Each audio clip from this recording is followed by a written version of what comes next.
தலைப்புச் செய்திகள். India France இடையே 21 முக்கிய ஒப்பந்தங்கள் கையெழுத்து. பிரான்சின் ஏர்பஸ், இந்தியாவின் டாடா நிறுவனம் இணைந்து உருவாக்கும் H125 ரக ஹெலிகாப்டர் அறிமுகம். தமிழக இடைக்கால பட்ஜெட் மீது இன்று விவாதம். 2 நாட்கள் நடைபெறும் என சபாநாயகர் அப்பாவு அறிவிப்பு. கார்பன் உமிழிகளை தடுக்க 5 லட்சம் சந்தன மரக்கன்றுகள் மெகா திட்டத்தை அறிவித்தார் முதலமைச்சர் மு.க. ஸ்டாலின். விஜய், த்ரிஷா, ஜோதிமணி குறித்து பாஜக தலைவர்கள் தொடர்ந்து கூறி வரும் தரம் தாழ்ந்த கருத்துக்கள். அண்ணாமலை கடும் கண்டனம். மூத்த தலைவர் பண்ருட்டி ராமச்சந்திரன் தனிக்கட்சி தொடங்குகிறார். விரைவில் அறிவிக்க உள்ளதால் OPS அதிர்ச்சி. இனி விரிவான செய்திகள். இந்தியா பிரான்ஸ் இடையே 21 முக்கிய ஒப்பந்தங்கள் கையெழுத்தாகின. இந்தியாவிற்கு பிரான்ஸ் அதிபர் இமானுவேல் மேக்ரான் அரசுமுறை பயணம் மேற்கொண்டார். இந்திய பிரதமர் மோடியும் பிரான்ஸ் அதிபர் இமானுவேல் மேக்ரானும் சந்தித்து முக்கிய ஆலோசனை நடத்தினர்.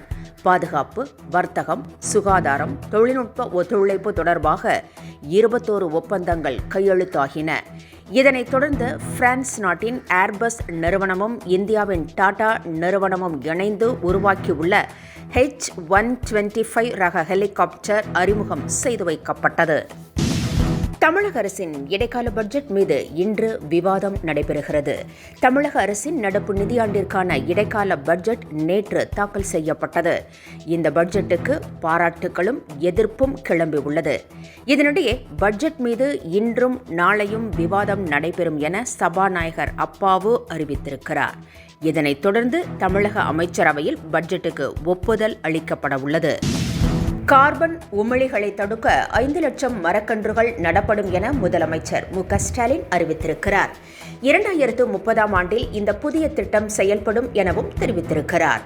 காலநிலை உச்சி மாநாடு 2.0வில் பேசிய அவர், மாநிலம் முழுவதும் நடவு செய்ய 5 லட்சம் சந்தன மரக்கன்றுகள் வழங்கப்படும் என்றார். மேலும் அரசு நிறுவனங்களும் தொழிற்சாலைகளும் இணைந்து பசுமை தொழில்நுட்பத்தில் முதலீடு செய்து கார்பன் உமிழிகளை குறைக்க வேண்டும் என்றும் முதலமைச்சர் கேட்டுக்கொண்டார். மூத்த அரசியல் தலைவர் பண்ருட்டி ராமச்சந்திரன் தனிக்கட்சி தொடங்குகிறார். OPS உடன் பயணித்து வந்தவர் பண்ருட்டி ராமச்சந்திரன். ஆனால் OPS தனது முடிவை அறிவிக்காமல் காலதாமதம் செய்து வருகிறார். இதனால் அவரது ஆதரவாளர்கள் ஓட்டம் பிடித்து வருகின்றனர். இதனிடையே பண்ருட்டி ராமச்சந்திரன் புதுக்கட்சி ஒன்றை தொடங்க உள்ளதாகவும் அது தொடர்பாக வரும் 19ஆம் தேதி அறிவிப்பை வெளியிட உள்ளதாகவும் தகவல்கள் தெரிவிக்கின்றன. இதனால் அரசியல் களத்தில் OPS தனித்து விடப்பட்டுள்ளார். த்ரிஷா, ஜோதிமணி என அடுத்தடுத்து பெண் பிரபலங்களை பற்றி பாஜக தலைவர்கள் பேசி வருகின்றனர்.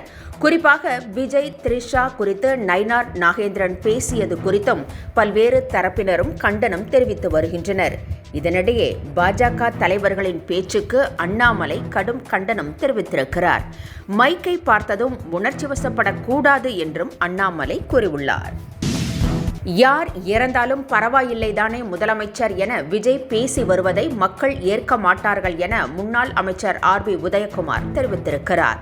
விஜய்க்கு அனுபவம் போதாது எனவும் களத்தில் இல்லாமலேயே இருப்பது போல அவர் காட்டிக்கொள்வதாகவும் சாடியுள்ளார். அதே சமயம் விஜய் முதலில் தேர்தல் பரீட்சை எழுதி பாஸ் செய்யட்டும் என்றும் RB உதயகுமார் தெரிவித்திருக்கிறார். NDA கூட்டணியுடன் அன்புமணி ஒரு வழியாக செட்டில் ஆகிவிட்ட நிலையில் ராமதாஸ் எந்த கூட்டணிக்கு செல்வது என தெரியாமல் தவித்து வருகிறார். ஆனாலும் விடாமுயற்சியாக எல்லா கட்சிகளுடனும் அவர் பேச்சுவார்த்தை நடத்தி வருவதாக கூறப்படுகிறது. இது தொடர்பாக உண்மையை போட்டுடைத்துள்ள GK மணி, ஆளும் கட்சி, எதிர்க்கட்சி என அனைத்து தரப்பினரிடமும் பேச்சுவார்த்தை நடத்தி வருவதாக கூறியிருக்கிறார்.